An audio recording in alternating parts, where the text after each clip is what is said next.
Há 5 anos, o Brasil segue estagnado no nível de proficiência em inglês e está abaixo da pontuação média mundial.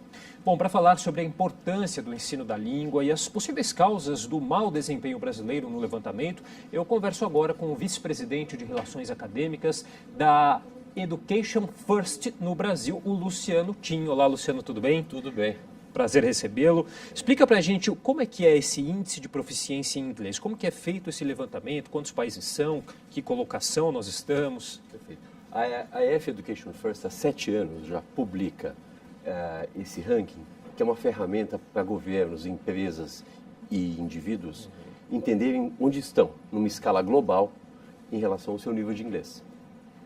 E ele é compilado de testes que as pessoas realizam para saberem o seu nível de inglês. Então, se você tem interesse em saber o seu nível de inglês, ou se você se matriculou em qualquer um dos 80 países onde o teste reuniu dados para esse ano, você vai ter o seu resultado incluído, ainda que anonimamente, mas você vai ter o seu resultado incluído. E deste ranking, nós conseguimos ter 5 faixas de proficiência. Então, nós conseguimos reunir em uma escala global, de uma forma clara, para que as pessoas saibam como é que está o nível de proficiência daquele país naquele momento.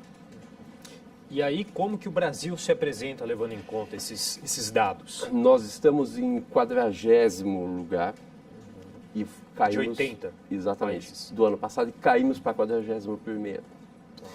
Então, houve uma queda no ranking e nós estamos estagnados já há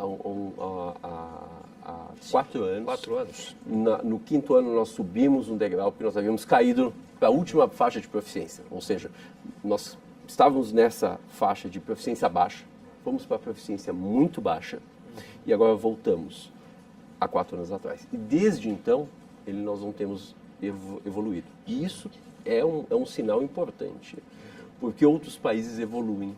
Nós caímos uma posição no ranking esse ano porque nós fomos ultrapassados. Então, esse é um sinal de que nós precisamos olhar a maneira como nós ensinamos inglês num país como o Brasil. O que esses países que avançaram, mesmo que pouco, fizeram e o que o Brasil deixou de fazer para que ficasse estagnado ou voltasse a um nível abaixo? Tem algum país que a gente possa pegar de exemplo para fazer uma comparação? O estudo, ele traz cases e exemplos do que foi muito bem aplicado no resto do mundo. Exatamente como um guia. Então, há disparidades grandes de soluções e elas estão ligadas exatamente aos recursos que o país tem. Então, a primeira coisa que um país tem que fazer, e o Brasil fez, é tentar erradicar a falta de acesso à educação. Né? Então, nós temos ainda uma luta grande no país, e a gente tem observado isso, para que as pessoas tenham acesso à educação. E a metade dos nossos alunos do ensino médio no país não concluem o curso. Então, isso é um problema que tem que ser resolvido para que você consiga ensinar inglês para as pessoas.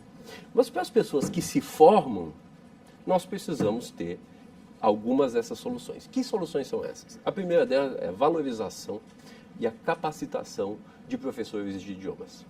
Então, a gente tem que ensinar as pessoas a ensinarem bem inglês. Isso é a primeira coisa. E a segunda coisa é utilizar a tecnologia. Então, veja o caso de estados como Amazonas ou o caso do Uruguai, que utilizam a tecnologia e tem aulas online para transmitir para as aldeias e para os vilarejos mais longínquos dentro do estado. Esses são cases que a gente pode olhar e ver como é que eles podem ser replicados. Quer dizer, há muitas diferenças também de estado para estado aí nessa proficiência? Tem. Nós temos, veja bem, Distrito Federal, Rio Grande do Sul, Paraná, São Paulo e Santa Catarina no top 5. São esses os estados que melhor falam inglês e o que a pesquisa aponta. Principalmente as capitais? As capitais mudam um pouquinho. Nós vamos ter São Paulo em 4º lugar, veja você. E Brasília continua em 1º lugar. Depois é Campinas e Curitiba, então vem São Paulo. São José dos Campos também aparece no top 5 entre cidades. E nós temos Mato Grosso no final do ranking dos estados listados no estudo.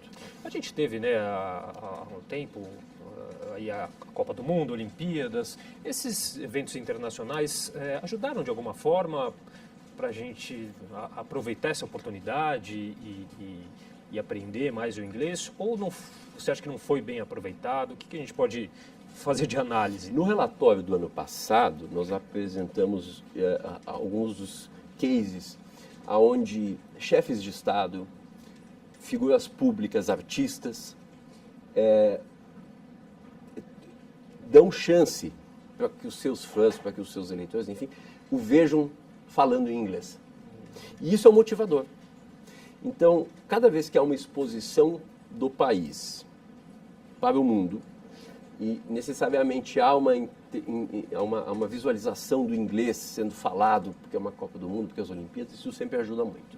No caso específico das Olimpíadas, o que nos deixa muito felizes é o que esse legado dos voluntários deixou. Veja bem, os voluntários foram treinados em inglês. Quase 100 mil pessoas que foram voluntárias durante as Olimpíadas receberam aulas de inglês. E os voluntários devem esse show, né, para o mundo e para os brasileiros. Né? Que a interação dos voluntários deixaram essa imagem belíssima desse fator humano brasileiro e que ficou melhor ainda porque se comunicavam em inglês.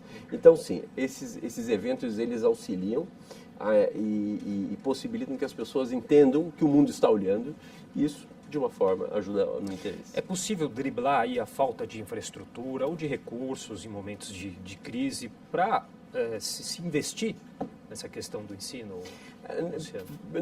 O Brasil precisa de gestão de educação, né? Então, tem um momento em que foi a definição do novo currículo do ensino médio. Isso é um marco legal necessário que valorizou o ensino de idiomas. Então, aqui nós não vamos entrar no mérito se essa discussão foi feita da maneira mais adequada ou não, mas o importante é que isto é um fator decisivo para que se possa ter as políticas e as limitações resolvidas. Eu vou lhe dar um exemplo. Angola treinou 16 regiões deles, criando workshops para professores de inglês e melhorarem seu idioma. Extremamente simples, não montou uma estrutura, não. Vietnã investiu 450 milhões de dólares para capacitar 25 mil professores de idiomas. Como o país vai resolver os seus desafios para a proficiência, tem diversas formas e o estudo está disponível para que as pessoas possam acessá-lo e ver os resultados. O que é importante é que, para uma economia como o Brasil e de manufatura para a indústria do conhecimento, se não tiver inglês, essa transformação não acontece.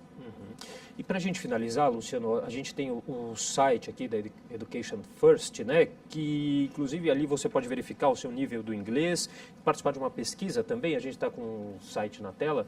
Você explica rapidinho para a gente, por favor. As pessoas que estão interessadas em saber como é que está o meu nível de inglês aqui no Brasil em relação à escala global, né, elas podem acessar esse site e fazer o seu teste, e elas vão ter o resultado comparado com a nação e comparado com o mundo. Então é uma escala global, então é um teste internacional. A gente às vezes tem a percepção de que o seu inglês está melhor ou pior do que o amigo, agora você vai saber em escala global como é que está. O teste é gratuito e as pessoas que participarem do teste vão ter o resultado compilado no estudo do ano que vem. Tá certo, Luciano, eu queria agradecer demais aqui os esclarecimentos aqui, a participação aqui no nosso jornal. Muito obrigado. Obrigado a você.